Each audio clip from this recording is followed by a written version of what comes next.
Alright, let me start by addressing the elephant in the room. Yeah, I already made this video. I made two Mazepin videos, actually. One which somehow is sitting at 150,000 views, which, thank you. That's my best video ever. And another that blew up for a day. In a day, it got like 500 views.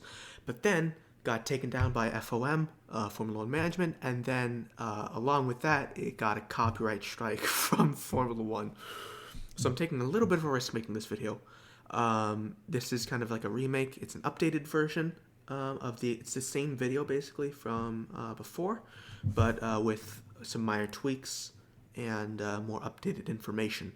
So yeah, hope you enjoy. Bye-bye. So I ended off the first Mazepin video by going back and talking about his junior career.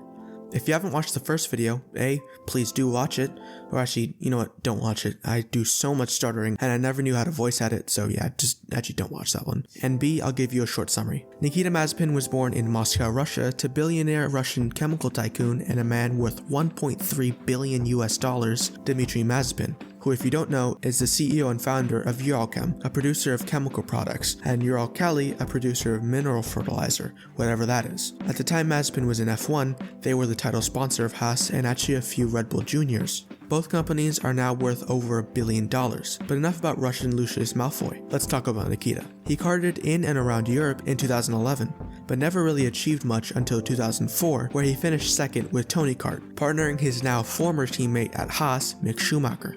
He found very little success, only cracking in the top 3 once in 2014 in the CIK FI Karting World Championship, where he ended up finishing second behind Lando Norris. He later moved on to the Toyota Racing Series in the land of Kiwis and Brendan Hartley's haircut. Didn't really achieve much in the championship and finished behind both of his teammates.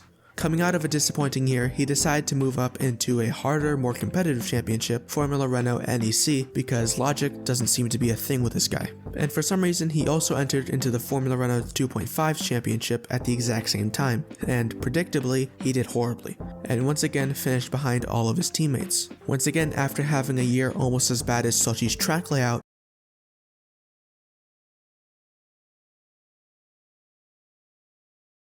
he again pushed himself into a way harder, way more competitive championship, FI Euro Formula 3. He finished behind all of his teammates, including George Russell, and was basically dead last every single race. It also didn't help that he decided to turn into Sugar Ray Mazepin and punch Kellen Ayla in the face after a free practice incident where Ayla blocked him in the Hungaroring. Well, Hungaroring, try to say that 3 times. He would retain his seat in F3 for the next year for some reason, and would actually take a decent step up, grabbing a trio of podiums and beating at least one of his teammates. ART would later take him into their GP3 team, and Nikita was actually a really good driver, as he stormed to a second place behind the late and beloved Antoine Hubert. Nikita would go on to F2 with ART and would kinda suck for a year while his teammate Nick de Vries won the title. And to give him some slack, the ART's second seat has been cursed since the dawn of time, so let's give him a little pass here. He then came back the following year with High Tech Grand Prix and actually did pretty decently well, grabbing a few wins and a few podiums while finishing in P5 in the championship, and that somehow ended up with him being signed to Haas F1 even though he was a constant danger to everyone on track and there was way more talented drivers in the F2 pool. Before his F1 career even started, he was already without a doubt the most hated driver on the F1 grid. So there you are. That was a little short summary of part 1. If you want a little more in-depth breakdown, just watch part 1. Link will be in the description. So let's look at the actual title of the video. Is Nikita Mazepin as bad as we thought? I can definitely give you a very short answer, but there's no fun in that, so let's look back at the 2021 F1 season. Starting in Bahrain, where he made his long-awaited F1 debut, and it went about as well as an F1 Open lobby, where he somehow spun in every single session of the whole weekend. And in qualifying, he spun in turn 1 and kinda just stayed there for a while and ruined about half the field's laps. After these shenanigans, he qualified last, and I actually wanted to see if in the race he would pick up some places, but predictably, he spun after 3 corners and crashed out. For the next round in Imola, he actually blocked people and spun. In Portimao, he blocked people and spun.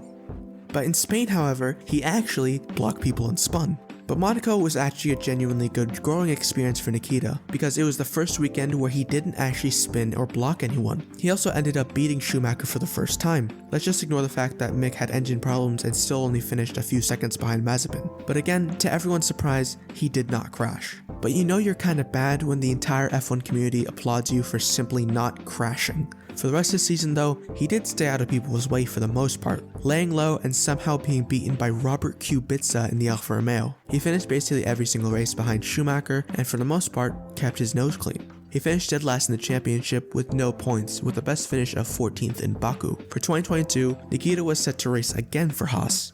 But with Russia's invasion of Ukraine and his, let's be honest, lack of talent, Mazepin was dropped from the team and was replaced by Kevin Magnussen. And even though I do think the guy didn't deserve an F1 seat in the first place, I do still think it was kind of sad to see him booted in the way that Haas and F1 did. Nikita does still drive today in a Russian rally championship, which I can find literally no info about anywhere. So to fully answer the question and the title to this entire video, was Nikita Mazepin as bad as we thought he was going to be? To put it simply, yes.